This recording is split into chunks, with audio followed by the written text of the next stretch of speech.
Que le Seigneur vous bénisse, mes très chers frères et très chères sœurs, ainsi que toutes les personnes qui m'écoutent.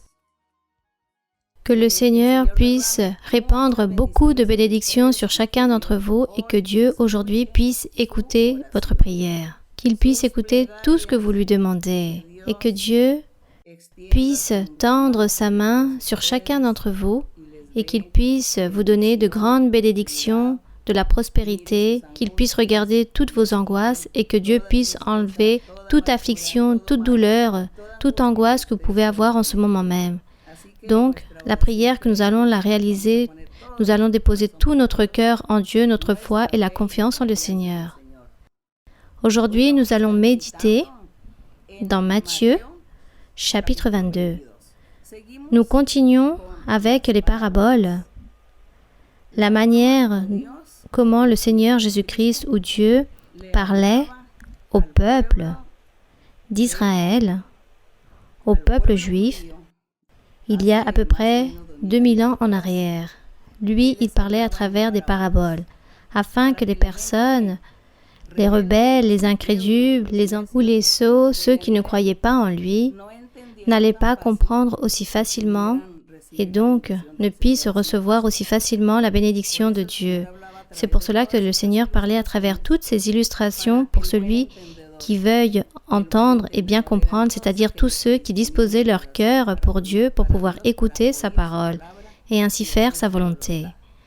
Donc dans Matthieu 22, il dit ainsi, je vais lire et ensuite nous allons revenir en arrière pour pouvoir donner l'explication de chaque verset. Il dit ainsi, Jésus, prenant la parole, leur parla de nouveau en parabole et il dit, « Le royaume des cieux est semblable à un roi qui fit des noces pour son fils.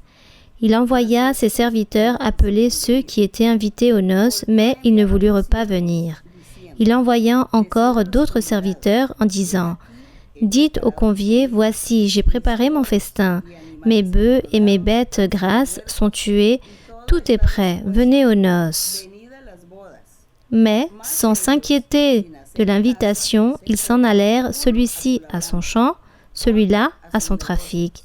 Et les autres se saisirent les serviteurs, les outragèrent et les tuèrent. Le roi fut irrité. Il envoya ses troupes, fit périr ses meurtriers et brûla leur ville. Alors il dit à ses serviteurs, « Les noces sont prêtes, mais les conviés n'en étaient pas dignes. Allez donc dans les carrefours et appelez aux noces tous ceux que vous trouverez. » Ces serviteurs allèrent dans les chemins, rassemblèrent tous ceux qu'ils trouvèrent, méchants et bons, et la salle des noces fut pleine de convives. Le roi entra pour voir ceux qui étaient à table, et il aperçut là un homme qui n'avait pas revêtu un habit de noces. Et il lui dit, « Mon ami, comment es-tu entré ici sans avoir un habit de noces ?» Cet homme eut la bouche fermée. Alors le roi dit aux serviteurs, « Liez-lui les pieds et les mains et jetez-le dans les ténèbres du dehors, où il y aura des pleurs et des grincements de dents. » Celle-ci est la parabole, est la merveilleuse histoire. On pourrait croire qu'il s'agit d'un conte de fées. Mais nous, maintenant, nous allons donc examiner et analyser verset par verset. Et il dit ici, dans le verset 2, « Donc je reviens dans ma lecture. Le royaume des cieux est semblable à un roi qui fit des noces pour son fils. » Donc ce roi, c'était notre Dieu, notre Père céleste. C'est lui qui a réalisé une fête de noces à son Fils, le Seigneur Jésus-Christ. Nous avons lu dans la Bible que le Seigneur Jésus-Christ a épousé son Église, que l'Église est l'épouse de l'agneau, l'épouse du Seigneur Jésus-Christ. Donc le Seigneur, dans sa fête de noces, donc lorsque Jésus-Christ allait épouser l'Église, l'Église est la composition des croyants, hommes et femmes, qui se sont convertis au Seigneur et qui continueront à se convertir au Seigneur jusqu'au jour où il viendra sur sa nuée pour emporter son peuple. Toutes ces personnes, tous ces hommes et toutes ces femmes composent et établissent l'Église. Et il dit dans le verset 3 que Dieu, ou ce Père, ce roi du ciel qui est semblable à ce roi, ce royaume des cieux qui est semblable au roi qui fit des noces pour son fils, il envoya ses serviteurs appeler ceux qui étaient invités aux noces, c'est-à-dire notre Dieu, notre Père, a envoyé ses prophètes. Lui, il a envoyé ses prophètes depuis tout le début, depuis l'Antiquité. Il a envoyé, nous avons Moïse comme exemple, ainsi que tous les prophètes de l'Ancien Temps, Jérémie, Ézéchiel, Daniel et bien d'autres encore. Il les a envoyés pour que eux, ils puissent apporter le message au peuple d'Israël, au peuple juif, que eux, ils devaient se repentir de leurs péchés, car eux, ils étaient devenus idolâtres, ils étaient en train de commettre tout genre de péché, tout genre de méchanceté, en train d'offenser Dieu. Et c'est pour cela que le Seigneur dit qu'il a envoyé ses prophètes pour qu'ils puissent être réprimandés et qu'ils puissent apprendre le véritable chemin et que eux, ils devaient se repentir pour qu'ils puissent ainsi participer des bénédictions de notre Dieu et qu'ils puissent aussi ainsi participer du royaume des cieux ou être l'époux de cette jeune fille, cette Église que le Seigneur a préparée pour le Seigneur Jésus-Christ. Donc, dans le verset 4, il dit, dans le verset 3, lorsqu'il envoya ses serviteurs, les prophètes, appeler ceux qui étaient invités aux noces, mais ils ne voulurent pas venir, ils n'y ont pas cru. Et c'est ce que nous voyons durant tout le long de l'histoire, que le peuple d'Israël n'a pas cru en les paroles des prophètes. Donc le Seigneur, il dit dans le verset 4, il envoya encore d'autres serviteurs, d'autres prophètes, en disant, « Dites aux conviés, voici, j'ai préparé mon festin. Le Seigneur a offert beaucoup de bénédictions. Le Seigneur était en train de leur offrir un grand festin, un grand banquet, où Dieu leur offrait la joie, la paix, l'abondance. Dieu offrait à tout celui qui croirait en lui, qui le cherche, allait profiter de grandes bénédictions matérielles et aussi spirituelles, et qu'un jour, ces personnes allaient obtenir la vie éternelle. Mais ici, il était en train de parler de ce grand festin, de ce grand banquet, de ces grandes fêtes, pour que tous ces conviés, tous ces invités puissent appartenir à l'Église du Seigneur Jésus-Christ. À l'époque, il s'agissait du peuple d'Israël, le peuple juif.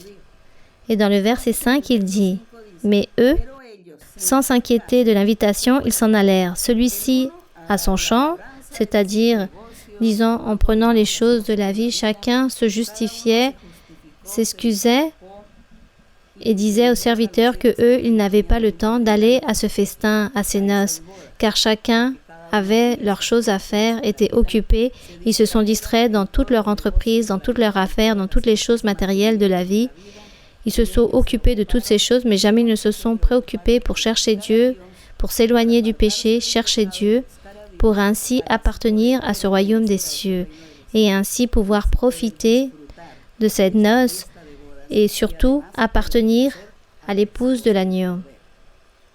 Et dans le verset 6, dans le verset 7, lorsqu'il dit, lorsque le roi a entendu tout cela, que tous les serviteurs qu'il avait envoyés, ils ont été tués, car tout cela s'est produit avec les prophètes, avec les envoyés de Dieu, il dit que le roi s'est irrité, et c'est pour cela qu'il a envoyé son armée et il les a détruits. Nous voyons lorsque lui, il dit qu'il les a détruits et qu'il a tué, qu'il a brûlé la ville. Rappelons-nous dans l'histoire, lorsque le Seigneur a envoyé le roi de Babylone avec toute son armée, que eux, ils devaient se battre contre Jérusalem et devaient anéantir cette ville. Et la ville a été brûlée, complètement détruite, et le temple du Seigneur aussi a été incendié, détruit, et de cette façon, ce roi a détruit toutes ces générations, puis les a destitués d'être ce peuple, le peuple choisi de Dieu, ou de faire qu'ils puissent appartenir au royaume des cieux que Dieu était en train de préparer pour une grande bénédiction. Donc, dans le verset 8, il dit, « Alors il dit à ses serviteurs, « Comme les conviés n'ont pas voulu croire, alors les noces, de toute façon, elles sont prêtes. Il faut fêter ces noces, car tout est prêt. Il n'y a plus rien à faire.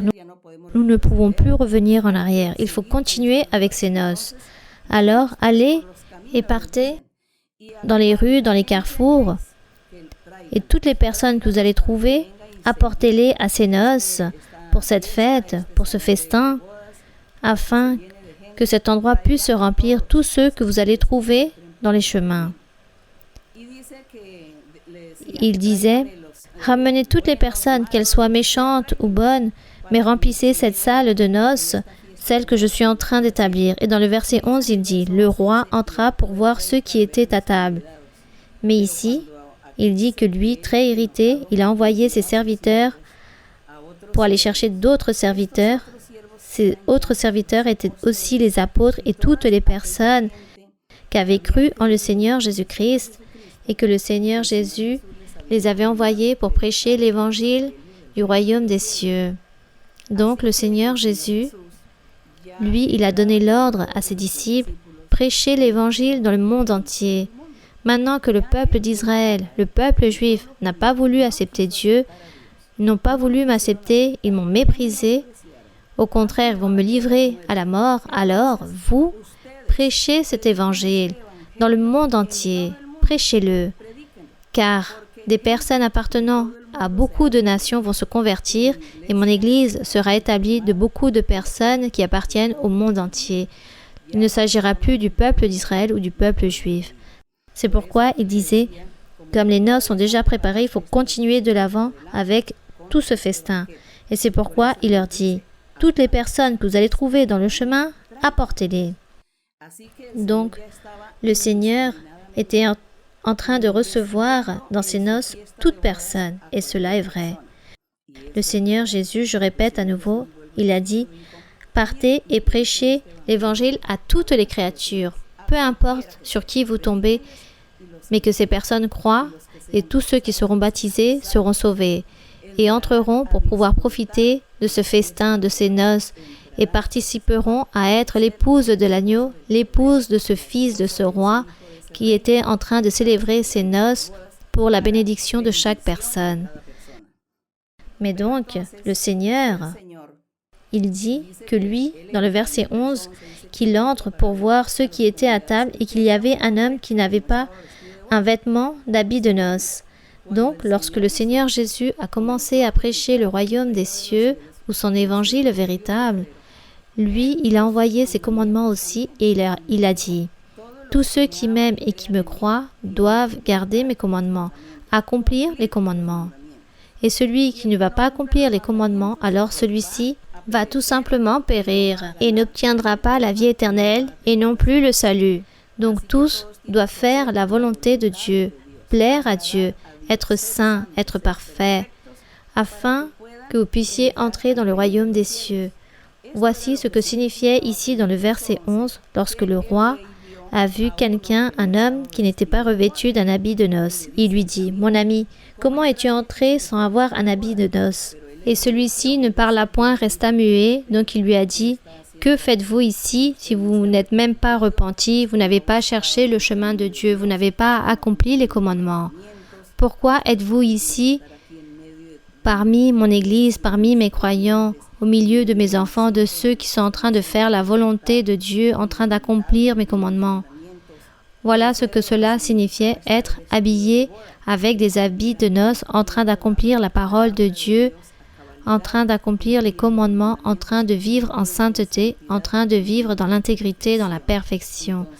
Alors que cette personne était donc hypocrite, car elle n'était pas convertie à Dieu. Et voilà ce que cela signifiait, cette personne qui ne portait pas des vêtements de noces. Et dans le verset 13, alors, il dit que le roi dit à ceux qui lui servaient, « Liez-lui les pieds et les mains et jetez-le dans les ténèbres du dehors, où il aura des pleurs et des grincements de dents. » Donc le Seigneur disait, « Beaucoup sont appelés, mais peu sont élus. Moi, j'ordonnais à mes serviteurs qu'ils devaient tous les apporter. J'ai prêché, j'ai enseigné, je me suis manifesté, j'ai réalisé des miracles, des prodiges, j'ai réalisé des choses incroyables. Je leur ai enseigné la doctrine du royaume des cieux, ils n'ont pas voulu écouter, ils n'ont pas voulu écouter, entendre. C'est pour cela que je suis parti voir les non-juifs. Et le Seigneur a donc envoyé les serviteurs qui étaient les apôtres, les prophètes, tous ceux qui se convertis dans l'Église primitive qui a donné l'ordre de prêcher au monde, aux personnes. Et là, le Seigneur a dit, prêchez à tous. Ne regardez pas les langues, les races. Ne regardez pas les villes ou de quel village ils appartiennent. Regardez, c'est un cœur qui réellement puisse se convertir à Dieu, un cœur sincère. Voilà ce que Dieu veut. Et c'est pour cela que eux, dans leur travail, en train d'évangéliser, racontent que beaucoup de personnes sont venues, mais parmi eux, il y avait un homme qui n'avait pas encore réalisé la repentance, qui n'était pas à jour avec le Seigneur. Et ça, c'est le royaume des cieux. Regardez cette parabole si merveilleuse que le Seigneur est en train de parler ici. Ainsi est le royaume des cieux, mais aussi ce que nous vivons avec notre Dieu. Nous pouvons dire que nous sommes dans cette fête de noces, nous sommes dans les noces où le Seigneur nous enseigne sa parole, nous enseigne ses commandements, et nous devons s'échanger, nous éloigner des choses mauvaises, nous éloigner du péché et faire la volonté du Seigneur, afin que lui, il n'aille pas nous jeter dehors, au contraire qu'il puisse voir que nous portons des habits de noces. Ainsi, nous voulons toujours être devant la présence du Seigneur. Regardez que ce roi veut que les personnes puissent vivre de manière droite, en sainteté, et que les personnes puissent chercher Dieu. Alors, cette parabole si merveilleuse, je suppose que les Juifs à l'époque, lorsqu'ils ont écouté le Seigneur Jésus-Christ en train de donner cette parabole, cet enseignement si indirect, rempli d'illustrations, et celui qui veuille comprendre, allait tout comprendre et entendre.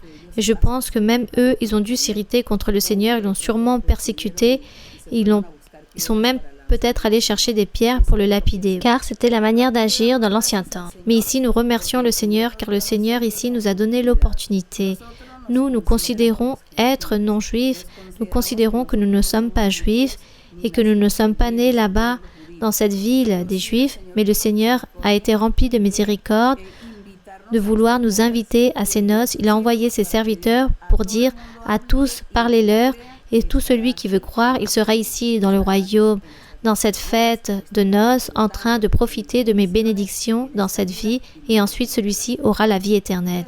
Voilà dont parle cette merveilleuse parabole, et le Seigneur permet que nous aussi, que tous, chacun, nous puissions continuer de l'avant, tous ceux qui connaissons l'Église du Seigneur, que nous puissions être fermes, marcher de l'avant, et tous ceux qui écoutent, qui à peine sont en train de commencer à écouter et à savoir quelque chose, connaître sur la parabole du Seigneur, je vous invite pour que vous puissiez continuer de l'avant, lisez la Bible et vous allez voir que là, vous allez trouver la vérité de Dieu. Et un jour, vous allez sûrement vous convertir dans ce grand invité, dans ces noces si merveilleuses. Mais tout d'abord, vous devez être habillé avec ces vêtements de noces. Mais ne vous inquiétez pas, car ce vêtement de noces, Dieu va vous le donner. C'est lui qui va vous vêtir, car il va faire que vous soyez un homme nouveau, une femme nouvelle, avec un cœur nouveau, un cœur saint et parfait. Car cette œuvre, c'est notre Dieu qui la réalise. C'est lui qui change les cœurs. La seule chose que nous faisons, c'est nous disposer et dire « Oui, Seigneur, oui, je veux. Viens, Seigneur, car je veux te plaire et faire ta volonté. » Ça, c'est notre réflexion, notre méditation d'aujourd'hui. Nous allons donc maintenant prier notre Père céleste. Béni soit notre Dieu Tout-Puissant. Merci Seigneur pour cette méditation, pour ta parole, pour cette parabole, la manière si illustrative dont tu nous parles à chacun d'entre nous pour que nous puissions comprendre à travers toutes ces figures et toutes ces illustrations, que nous puissions ainsi entendre, comprendre ta doctrine, ton évangile pur et véritable, et ainsi nous puissions être participants de ces grandes bénédictions que tu as pour nous, pour tout celui qui croit, pour tout celui qui dispose de son cœur et qui puisse te recevoir et t'accepter. Merci mon Père. Maintenant, Seigneur, je te demande que tu puisses tendre ta main toute puissante et que tu puisses bénir toutes les personnes, hommes et femmes, peu importe. Bénis-les, Seigneur. Donne-leur la guérison, donne-leur la délivrance. Purifie leurs pensées, leur cœur. Purifie-les, Seigneur, à travers ton pouvoir, ta parole. Libère, Seigneur, tous ceux qui sont captifs à travers des mauvais esprits, sorcellerie, envoûtement. Ôte, Seigneur, aussi toute maladie incurable, Tends ta main qui guérit sur toutes les personnes malades, sur tous ceux qui se trouvent dans les hôpitaux ou chez eux allongés malades et que leur famille demande pour eux. Seigneur, tends ta main, libère, guéris, réalise des miracles, car pour toi, il n'y a rien d'impossible. Écoute la prière de tout celui qui a besoin de toi. Bénis-les, Seigneur, du côté économique, que rien ne leur manque. Donne-leur le soutien, la nourriture, l'argent. Donne-leur tout ton appui, Seigneur, car tu es notre Père, tu es notre Créateur, notre Maître. Nous te louons, mon Seigneur, nous te donnons l'honneur et la gloire. Et nous te demandons toutes ces choses, Seigneur, au nom glorieux de Jésus-Christ, ton Fils aimé. Merci, Seigneur. Nous allons, Seigneur, chanter le cantique 161 qui a pour titre « Je veux chanter une jolie chanson ». Je veux chanter une jolie chanson par laquelle ma vie fut changée. Je veux chanter une jolie chanson pour laquelle mon âme fut sauvée. C'est mon ami Jésus, c'est mon ami Jésus. Il est Dieu, il est roi, il est amour et vérité. En lui seul, j'ai trouvé cette paix tant cherchée. En lui seul, j'ai trouvé le bonheur parfait. Je veux chanter une jolie chanson de Jésus qui montra le chemin. Je veux chanter une jolie chanson pour laquelle mon âme fut lavée. C'est mon ami Jésus, c'est mon ami Jésus. Il est Dieu, il est roi, il est amour et vérité.